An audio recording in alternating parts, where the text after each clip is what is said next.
Pasangan suami istri yang merasa dunia milik mereka berdua itu masih asik, saling bercumbu di atas bodi mobil mewah mereka, sementara sang supir yang merasa hanya menumpang di dunia sepasang suami istri itu memilih meninggalkan kedua majikannya.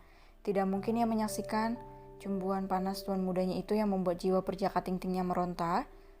Pasangan itu tidak mempedulikan keadaan sekelilingnya, apalagi mereka bermesraan di bawah matahari yang begitu panas. Pasangan itu seakan-akan berada di pantai cinta.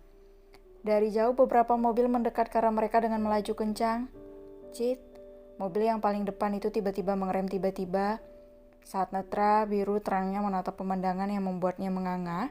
Netra pria tampan itu berkeliaran mencari seseorang yang membuat dirinya khawatir. Kini netra biru terang, pria itu menangkap pemandangan yang membuatnya hanya bisa mendengus dan berdecak kesal. Ia lalu turun dari mobil sport mewahnya dan sedikit membanting pintu mobilnya, bermaksud menyadarkan pasangan yang makin menggila itu. Wow, aku sangat beruntung menyaksikan adegan keromantisan kalian, cibir Nathan kesal. Pasangan suami istri pun tersadar dan melepaskan tautan bibir mereka. Cak, decak Arthur. Kalian yang melakukan ini? Tanya Nathan tidak percaya dengan apa yang dia lihat. Mungkin aku sudah berada di dasar tebing bila mengharapkan dirimu, dasar lamban, sinis Arthur. Benarkah? Tapi kenapa kau masih di sini? Seharusnya kau benar-benar berada di dasar tebing, dan aku bersedia dan tulus ikhlas menjadi suami pengganti buat kakak ipar cantik ini. Celutuk Nathan dengan tidak tahu malu. Dasar Jonathan sialan, kau ingin aku melemparkanmu ke tebing sana? Pekik Arthur. Nathan hanya mencibikkan mulut dan kembali melihat para mayat yang berlumuran darah di tanah. Cak, kalian benar-benar pasangan mengerikan, decak Nathan sambil menggeleng. Hai kakak ipar, sapa Nathan kepada Kim yang masih duduk di bodi mobil. Kim tidak menyahuti sapaan Jonathan dan juga tidak tertarik membahas celutukan pria itu. Salam kenal kakak ipar, saya Jonathan adik sepupu suamimu yang bodoh ini, ucap Nathan dengan cengiran khas. Maaf, aku tidak tertarik mengenalmu, sahut Kim dingin. Aku sepupu suamimu Nona, lanjut Nathan. Aku tidak mau tahu dan itu tidak penting, sahut Kim, tidak acuh. Nathan hanya bisa melongo melihat sikap dingin istri dari sepupu bodohnya itu. Wow, bidadari rasa Wonder Woman yang sangat dingin, cicit Nathan. Hanya aku yang bisa menyentuhnya, Dude, sahut Arthur bangga sambil menaik turunkan alis tebalnya. Dia wanita yang sangat dingin, bisik Nathan. Tidak masalah dingin di luar tapi hangat di dalam, jawab Arthur penuh keambiguan.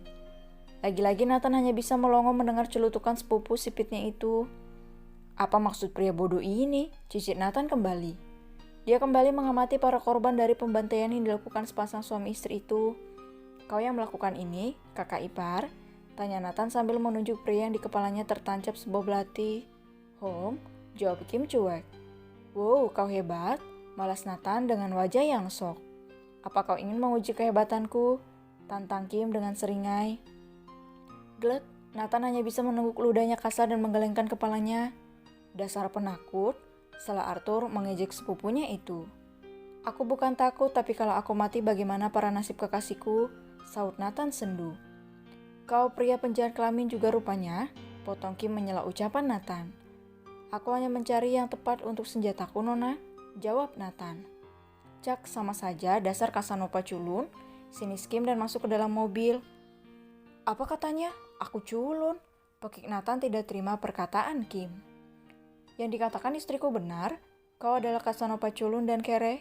Ejek Arthur juga dan mengikuti istrinya masuk ke dalam mobil.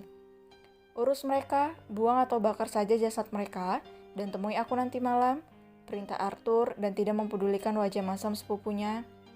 Aku pergi, pamit Arthur pada sepupunya itu yang menyorotinya tajam. Arthur hanya tersenyum mengejek ke arah sepupunya yang sedang menggerutu kesal. Dasar pasangan gila dan menyusahkan, gerutu pria tampan itu. Apa katanya aku culun? Cih, mereka belum tahu kalau semua wanita tergila-gila padaku, gerutunya lagi. Cepatlah lemparkan mereka semua ke dalam tebing. perintah Nathan kepada anak buahnya. "Baik, Tuan," ucap mereka serentak. "Mereka semua dari geng apa?" "Sepertinya dari geng Star Black, Tuan." "Star Black?" "Iya, pembunuh bayaran terkenal di kota ini." "Baiklah, kirimkan tangan ini dan berikan dia pesan," perintah Nathan lagi. "Baik, Tuan." Setelah memerintahkan anak buahnya, Nathan memasuki mobil sport mewahnya dan melaju untuk mengikuti mobil Arthur dan Kim yang sudah melaju jauh.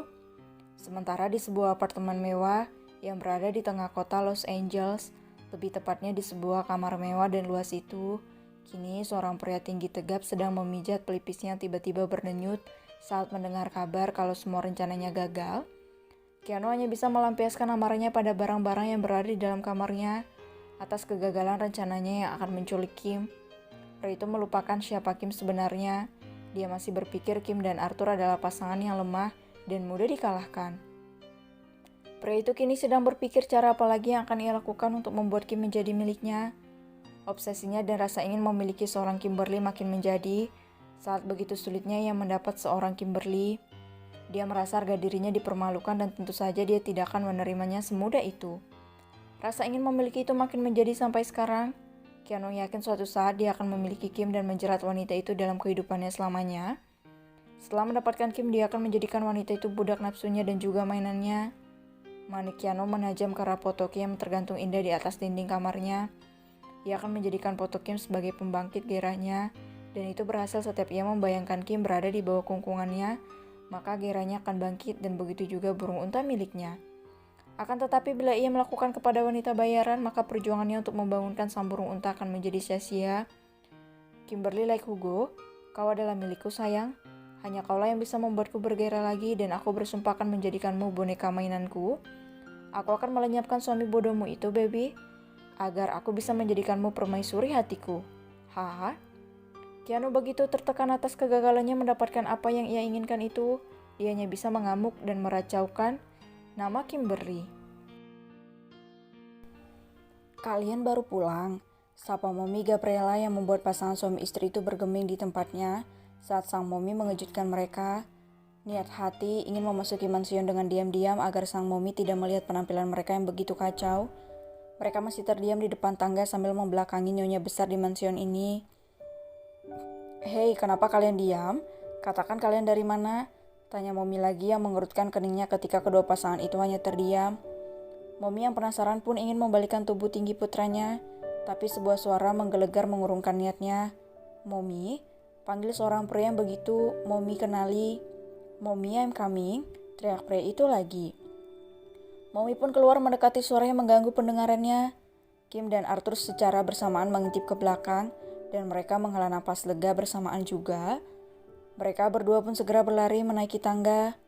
"Mommy, aku merindukanmu." "Dasar anak durhaka. Come on, Mom.